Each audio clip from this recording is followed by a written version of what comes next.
Hello, everybody, and welcome to this week's episode of the State of the AI Union. I'm your host, Laura, and joined with me today is a very special guest, Tiffany Benitez. And I am going to introduce her because she's got an amazing resume, and I want you guys all to know about her. So, Tiffany has been a leader with 23 years of experience across different industries, including finance, retail, and food manufacturing. She began her 12-year career at Bank of America, transitioning from the business side to technology side. Then she moved to Walmart's Global Data Technology org, where she led portfolio strategy, data governance, and transformation from agile to agile and product. She continued her career at Lowe's, overseeing cybersecurity strategy, data governance, GRC, and communications, while also championing women in tech through BRG and women in tech leadership roles. As senior director at Tyson Foods, Tiffany led IT applications, business engagements, and product transformation teams, co-chairing the Women's Business Resource Group and leading Tyson's Women in Tech Group. Currently, Tiffany is head of data and AI governance at Compass Digital, very relevant to our show today, where she drives the transformation of enterprise data governance. A passionate advocate for women, she's also the founder and president of Women in Tech of Northwest Arkansas, a national nonprofit with chapters expanded all over the U.S. dedicated to empowering women in tech. Tiffany is an author, speaker, and advocate for change, using her strong people skills to inspire growth and leadership. She's also the host of a podcast called Trailblazers, which we did a collab on most recently. But Tiffany, welcome to the show. We're so glad to have you. Thank Is there you so anything much. else? Yeah. Is there anything else that you want to tell the audience about kind of where you're at right now? No, I would say just tackling this whole AI thing. We're all doing this together. We're all trying to navigate it together. But yeah, just excited to be here. Thank you so much for having me today. Awesome. So, Tiffany, I think first question is you've led transformations across all different kinds of industries and all different kinds of um, processes. Like when Agile came out, you were an Agile leader. So tell me what makes this AI governance or this AI change fundamentally different from these prior enterprise shifts? I would say the prior enterprise shifts, there was some documentation. There were some, hey, here's how you do this. It was not where we sit today. We are all literally just figuring this out together. There's truly no manual. It's moving at a speed.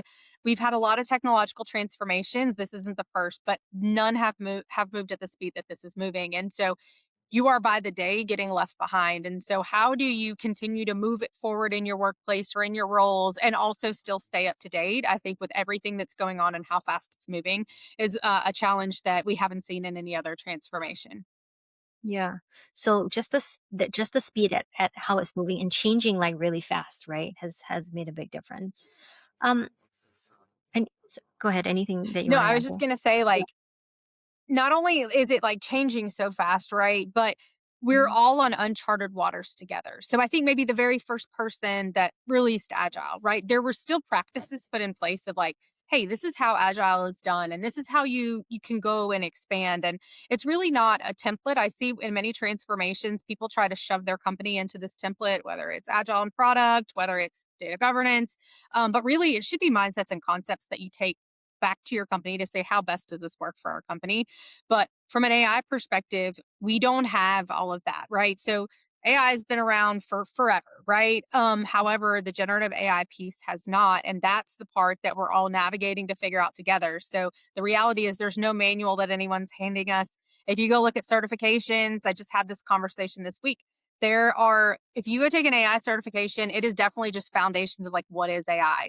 Because any certification that's created would be irrelevant in like 2 days because that's how fast it's moving. And so I think really just plugging in with the community, plugging in with different companies and understanding how people are doing it, learning from each other is the key to success here. Yeah. And I think one thing that's also interesting is this version of the shift is like we've talked a lot about business outcomes, and we are basically saying that AI can just be flexible enough to be part of your organizational structure, right? instead of fitting your company into a playbook like for some of these other transformations. It's kind of the other way. Like you can use it for whatever your workflows are. Let's just implement it that way.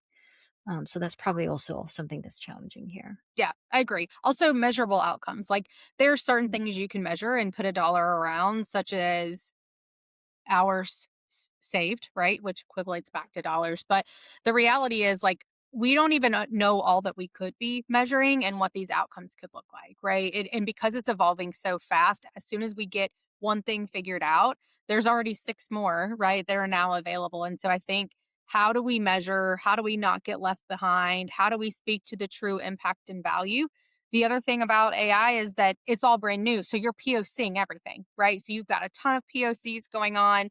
And after a couple years, companies like boards and executive leadership teams, they're tired of the word POC. They're tired of us POCing everything. Like, when are we going to start seeing real ROI based on what we've invested? And I think that's a conversation that's happening across companies, across no matter what industry you're in. Is like, hey guys, we paid consultants to come in and built us this amazing roadmap, and we went and purchased all the new shiny, and we're not seeing any return on our investment. And that's because we're not going to be able to measure return on investment as we typically do, right? And I think those that have worked in data and analytics for any time in your career, this has been what we've been preaching for years. It's like, hey guys, if you're making data driven decisions and this data will allow you to sell your product at the point you should be, like, I may not today be able to tell you as we start this project what your hard, fast return on investment is, but you're going to see it and it's going to come with time. So again, Yeah. folks that have been dealing with this, but AI is in this same category. Like, we know we will save, but first we've got to test some things out. First we've got to see, does this Mm. even work well for what we're after? Because there's just so many new solutions out there. There's so many capabilities that we're just trying to navigate through. Yeah, yeah.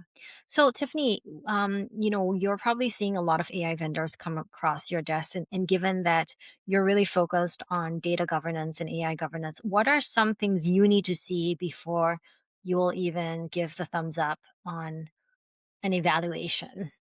Yeah, I think it's always interesting. So yes, the amount of vendors. And listen, I understand it's folks' jobs, right? But everyone comes to sell and says they have the most incredible, right? And they want to quickly sell you what their AI solution is and what it does. And that's great. But what I first do is I take them back to data. So listen, Mm. you if you have poor data, which is what all the companies are seeing right now, is that they purchased all the new shiny, but it's garbage in, garbage out. There's very few people and companies that have took the time to invest in data and in their data to make sure that it's of quality, that there's governance, that it's cleansed. And if that's not done with your data, then good luck with the shiny that you bought. And that's what companies are also starting to experience. And so you're seeing a pivot of, while that we're still POCing and AI is not stopping, we're pivoting and shifting funding to our data, to making sure that data is where it should be. So to answer your question, I they always come with the shiny and they want to sell that part, but I immediately go to them and figure out how they handle the data. What is Mm. ownership and retention and model training exposure? Like, what does that look like? And then I think I can assess the transparency from there of, like, can they truly and clearly explain how the model works, how the risk is Mm. managed, like, how is bias mitigated? I think it's really important to take them back to the data. And the other thing that I think is really important is how, like, I like to evaluate the integration pieces. Like, sometimes we don't think about that because we're so caught up in what they're selling us, but how does what they're selling align back to our current governance framework, our security posture, and truthfully, like, our enterprise architecture? Like, those three areas are typically left behind when think about how many business people go out. They've got their open checkbooks, right? Your business stakeholders, and they're going and purchasing all of the things because these vendors are also coming to them, right? Yes. But security and architecture and governance are always left out of the conversations and they're not there at the table. So then, great, you're now in contracts and you've purchased this and it doesn't align with any of these frameworks. And now we're in a bad place, right? Yeah. Yeah. Yeah. What is like one of the biggest misconceptions you think vendors have when working with AI leaders or bringing them into the conversation? How do you think sellers can make that easier for you? Yeah, I think the biggest misconception is that governance is a blocker. Same for security, which is why they don't bring us to the table initially in the conversations.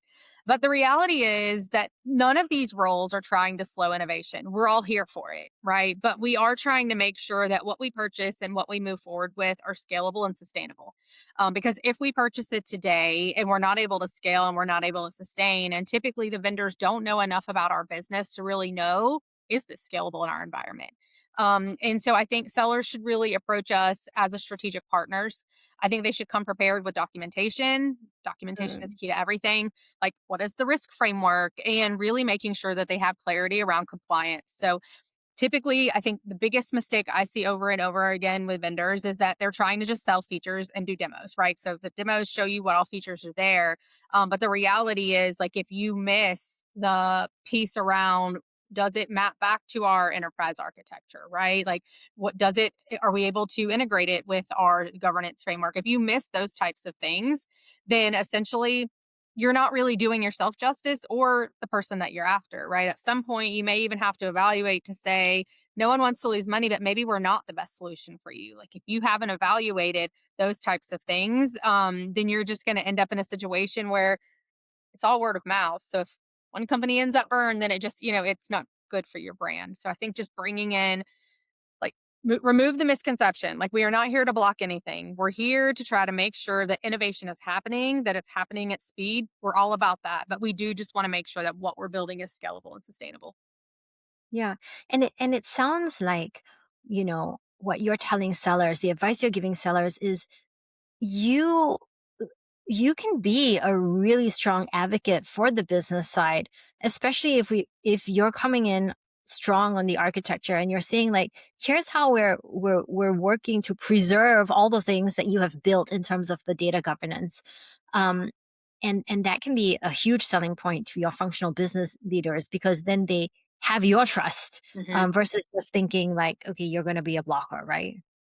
Yeah, and I think the problem is a lot of these conversations do start with business partners. And truthfully, I get it. From a sales perspective, they're probably going to buy it. But essentially, you end up, again, burning the bridges, right? Because I would want to sell to a business stakeholder that had all of the pieces in line so I can make sure I can truly deliver what it is I say I can deliver, right? The business knows one fraction of it. So I would say if I was on the table trying to sell, I would ask for those partners to be involved in the demo and the features, right? So we can make sure that if there are any nuances that need to be ironed out, that's done up front. Because what happens is you then get into contract, and then guess what happens? Then you end up in breach of contract, and payments aren't made, and relationships are no longer there, right? And I think especially if you're dealing with larger corporations, there's a lot of money on the table. And so when I think about a business model, even on the sales side, it's more money for me in the long run if I make sure that the business is taken care of. And taken care of means that they probably don't know the governance or the architecture or the security pieces of it. And so if I want to sell this in a well-rounded way, and honestly, if I ask for those people in the beginning, I already start to build trust with the business Mhm. because the business can see that I'm looking out for them. Like, I want to make sure that all of your bases are covered and this solution will work completely for you in the way that you need. So I think if you would chase, instead of just chasing dollars of a sell, and I get it, like, it's a paycheck, but Yeah. those dollars will double when you truly can make a sell and a relationship, right? Because you're Yeah. building trust. So now when the next company comes and says, who are you using for this new AI? I can immediately send them to a trusted vendor instead of like, I don't know, there's 45 in my inbox, right? Yes, yes. What are some good ways that sellers can maybe find leaders like yourself? Because not every company has a AI data governance leader, very clearly laid out in their title. What are some good questions that they might be able to ask to find the right person? Yeah, I would say, really getting plugged in with people. I'm just going to say this up front, whether this is what you were asking or not. Mm. LinkedIn inbox is not the best way to go. Like, the Okay. amount of people that are in there, it's just hard. I get it. It's one strategy, but it's hard. It's overwhelming. Like, I swear every time I go, I don't even go to my inbox because it's so overwhelming, which means I'm missing probably some important things, right? But Mhm. I would say it really goes back to relationships. Like, how do you Mhm. start building relationships with people in the community? Like, show up to community events that are focused on AI and data, right? If you're after, like, how do I really sell this product? Then who are the leaders? Like, how do I get plugged in to not just like random events, but that I know that there are leaders that will be making these executive decisions present, right? And then from Mhm. there, it really it's an organic relationship. Like, don't come ask me like, "Hey, do you wanna buy my," like, "Can I set up time for a demo?" Like, it's exhausting. And again, I understand, like, it's a job, Yeah. right? And I totally respect that. But if you can approach me and get to know me, and look, this doesn't have to take a ton of time or investment because no one has that, right? Including the person you're talking to. But like, if you can build a conversation outside of that and just like find some common ground and like, what does this person care about? Which, a lot of salespeople do that. Like, look at LinkedIn, find out what they care about. Don't use that as a fake way. Because I have a lot of people that approach me about women in tech because they know that's my passion, but they really don't care Mm, about the women in tech. They're just after like, can I sell you this thing? So to mm, be genuine about it, like find a common ground of whatever that is. There's something you're gonna have something in common, but that's really the way that I talk to people. And it's because there's so many. It's not because I'm too good to talk to someone. It's because there's mhm. so many of them. Like there's no way I possibly could talk to all of them. So if I can start with like this relationship, um, I think it's key. But I would say back to your question, it's how do you once you have that conversation and once you get to know this person, that might not be the person that you need to get to make the decision, but you're never going to figure out the contact way in until you build an authentic relationship with someone there. Yeah. Because here's the reality, even if I'm not the person, I now can send you to the person, which I'm not going to send the random person in my LinkedIn inbox to the person that's leading data or whatever it is you're after, right? Yeah. Because they Yeah. also are being swamped and overwhelmed. So I want to be able, and I want to put my name on a referral that I feel good about, that I, have built some trust there. And so I think that upfront investment is really important to being able to truly get to where you need to go. Yeah. And do you think like on average, the average like business leader knows who they need to bring in for an AI evaluation? Like would they know straight away that okay, they have to bring Tiffany in? Or is that something that, might need to be vendor prompted? Yeah, I would say not always do they not, but mostly they don't, right? They know they have a problem and this vendor is bringing a solution, and Mm, they probably don't really want to like be a burden to people or know that it's probably a good mhm. idea to do that because again, like they're not trained in infrastructure and security and governance. And so it's just not forefront of mind. They know like I am trying to serve my customer and this is a problem for me and this vendor says they have a solution. And so I think again, going back to like the trust thing, it's like if you proactively as a vendor can force like come and say like, "Hey, can we bring your security and your governance and your Mhm. architecture folks to the demo?" Because the business might be like, "Why?" Because again, they Yeah. They mostly don't know. don't understand why, but you're Yes. able to like educate them of like because we want to make sure that, the risk and compliance is addressed and if there are any Mhm. like architectural issues and anything that would inhibit you from being able to use the solution that we have, we would want you to know that up front. There's something different about that. Like it's you're after me getting the solution I'm after versus just getting a sell. And I think again, when I think about partners that I've worked with and where the trust is really built, it's that. Like you're proactively knowledgeable about something that they're not and you're saying, "Hey, I want to protect you." Like I'm the vendor, Yeah. but I want to Yes. protect you because I want to make sure this makes the most sense. Like maybe with them at the table, this isn't the right solution. And I would rather you end up with the right solution versus just a solution that I sell you because I want to. You know what I mean? Yeah. I think you end up with more sales in that way. Yeah. And speaking of trust, what are some trust situations that you might have encountered that have instantly eroded that for you? Yeah, I would say so I'll just kind of I don't want to go specifically into like names or companies, but when there are new solutions that come out, which let's be real, AI, there's a ton of them, right? But there are even outside of the AI space, there's a ton of new solutions that come about, and they come and they do demos for you, and all the features look good. And you've got the governance and the security, and all of that is fine. And then the biggest thing that I really try to hone in and focus on is like can you scale like what companies are size, right? Because Mm, we're not the startup down the street. So I need to know that you have companies that you've done this for that are the size and scale for what our company is. And so once I can evaluate who those are, but I need to make sure that your features work in the way. So to be honest with you, I go out, I find out who their customers are, and I don't ask mm, them for the referral because sometimes there's some intertwined relationships and deals there. So I find out who their customers are, and then I reach out directly, and I understand better. And again, I try to use companies that are of our size and scale, and have that conversation to better understand, the ins and outs and the truths, right, on both sides. What are the positives? What are the negatives? And then I try to do that with a couple of them. So when we run any type of RFP, I try to make sure that I do that proactively on my own, just so I don't end up with a ton of promises that look really good on the screen, but now I'm in contract and they don't work well. Yeah. What would be your advice to, a startup that is looking to do business with an enterprise like yourself that maybe doesn't, like maybe you are the first company, doesn't have references like that. How would you advise them to approach it that way? That's a really good question. I don't think that you shouldn't. I think always go for it. The answer is no if you don't ask, right? Like we talk Mhm. about that all the time. So go for it. I think with larger corporations, you're going to have a hard time because they're going to it goes back to size and scale, right? So Yeah. your solution may work really well for a company of a certain size, right? Mm. Um the biggest thing for large corporations is that that might work well for the amount and size of data that they have, but typically it's a whole different story with a very large amount of data and corporation running at that size. And so my advice would be go for it anyways. You need to be prepared, right? Like have Yeah. responses ready for because if you don't have the customers of their size and scale, what are you going to say back to that? And then also not just what are you going to say, make sure that you have data to back it up in some Mm. way, shape, or form. And I get it. A startup has to start somewhere. I mean, it's the same thing for all of us. Like you enter the job force and they want you to have experience, but you're just trying to get in. Like this is your first job, right? So it's not just in the atmosphere that we're talking about now that this is relevant.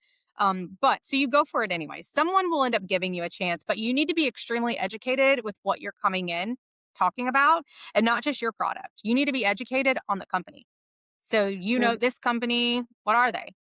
Cloud, hybrid, you know what I mean? You need to really understand your ins and outs of a company as much as you possibly can, and just go in as educated as possible.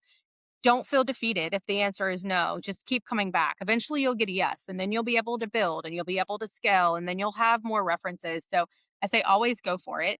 Build a relationship first because that's how you're going to get the end. Always Yeah. go for it. Don't feel defeated if the answer is no, right? And eventually, like someone's going to give you a chance, and then you'll have what you need to back up the rest. Yeah. And so it sounds like maybe if you don't have any customers yet, you can still prove value or prove your sustainability with maybe like test data, trial Mhm. data, that handle the same scale. And being prepared to objection handle with all of that is probably a good thing. Yeah.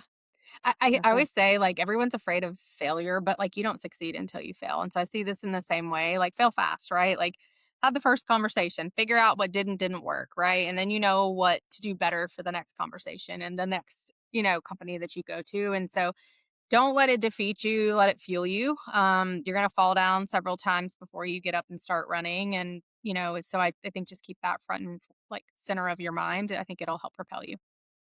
Awesome. Okay, last question, and then let's pivot to a different topic.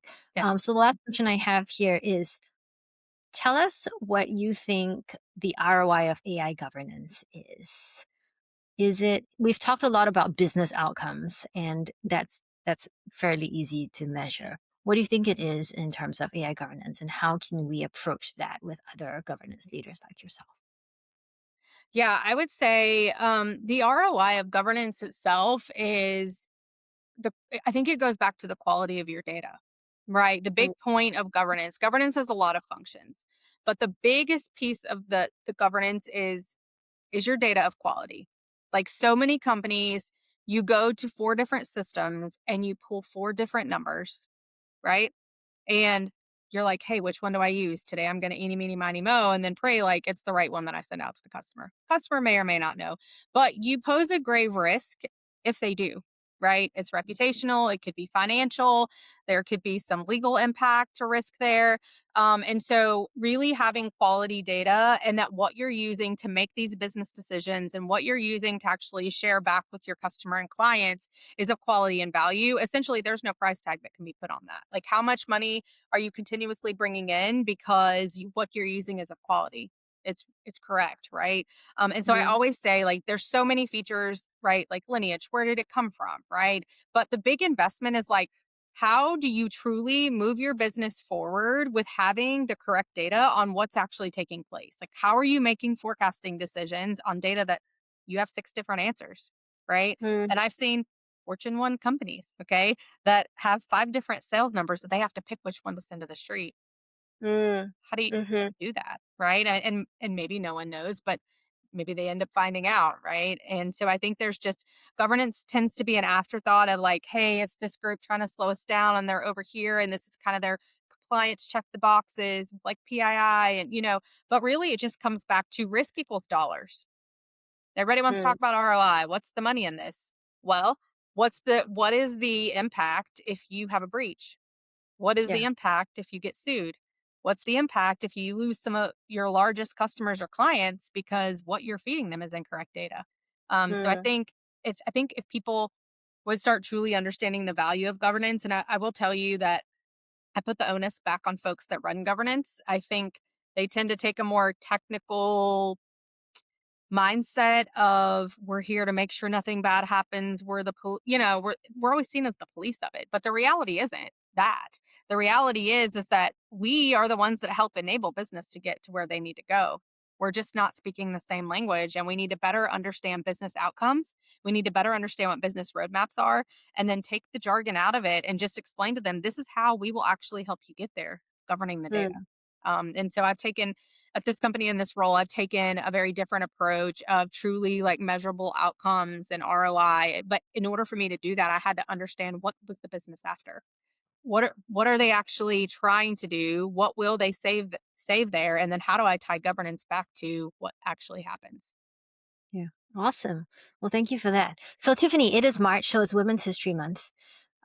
And I'd like to understand from you as an strong advocate for women in tech, where do you see the impact of women in AI and the trajectory of that? Yeah. Okay. So you're never forever going to hear me stop like talking about this. Women have a opportunity to be the forefront and leaders in AI. And I'm not just saying that because I advocate for women and because it's a great thing to say. I'm saying it Mhm. because the skill sets that machines will never be able to do are the ones that we traditionally as females are strongest in. Okay. And so we have the relationships and the communications and the collaboration and all those things are really really great, but these are the skill sets you must have that a machine will never be able to do. The Mm, problem is we sit at 23% right now of women using it. So how can we ever become the forefront if we don't use it, right? And so this comes from a lot of like, I think characteristics that we carry with us in a lot of ways. Like, we don't get the job because we don't apply. We don't, and I think it all goes back to like fear. Like, this is something new. Like, am I going to take a risk? Is it going to be fine? Typically in a general statement, many women are risk averse, right? We get into analysis paralysis. In reality, is you could just take that change and make that change and just try it. Like, nothing's going to happen. Like, if you try this, I always ask myself this in every situation, and my parents taught me this. Ask yourself in any situation, if I do this, like, what's the worst thing that's going to happen? If I'm not going to die and I can just try this, and you know what? Go back to the failure thing we talked about. It might not work out, but maybe it will, right? And do I want to miss the it maybe will for the sake of like fearing that it won't? And so I think we really have a great opportunity in front of us. I think we talk about and we've been advocating for women's rights and what we can do and how we can rise, but you were standing in your own way. And in order for us to rise, you're going to have to step out into the forefront. You're going to have to start using it. You're going to have to start trying because you can't be in the rooms or at the tables that are having the educated conversations on how to mm. move this forward and how we should be using it if you're too afraid to try. Yeah. And let's double click on that a little bit. So you mentioned that the skills that women have are the ones that the machines don't have. Are we saying that women have an opportunity here because they can teach the machine how to do that, or that we will be able to use it in a much more responsible way that maybe shape the norms for how we should be using AI? I'm saying a combination of both. Number one, because these skills are inherently we're stronger at, number one, we can train AI. Like we can come in and make sure that the biases, right, are addressed up front. That as we're Mhm. building, right, that we address those types of things up front. If you're never building the AI, if you're never helping train the models because you're too afraid to use it, how will a woman's perspective ever be trained in, right?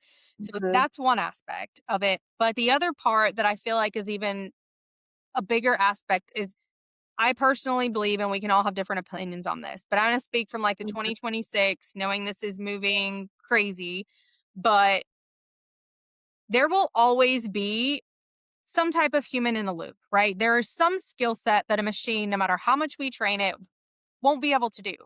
And I think, again, I think those are the skill sets and things that we traditionally do really well and we're really strong at, right? Like the Mhm. machine can take three data points and make a decision. However, what the machine doesn't have is the context.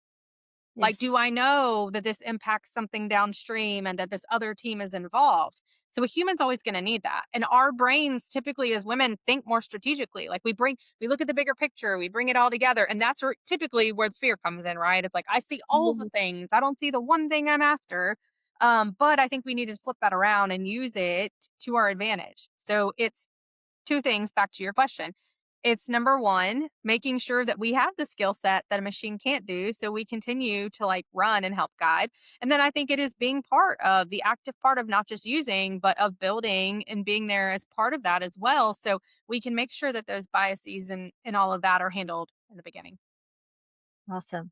And last question would be, what is an advice that you'd give to women allies that can help them advocate for more women in AI and tech?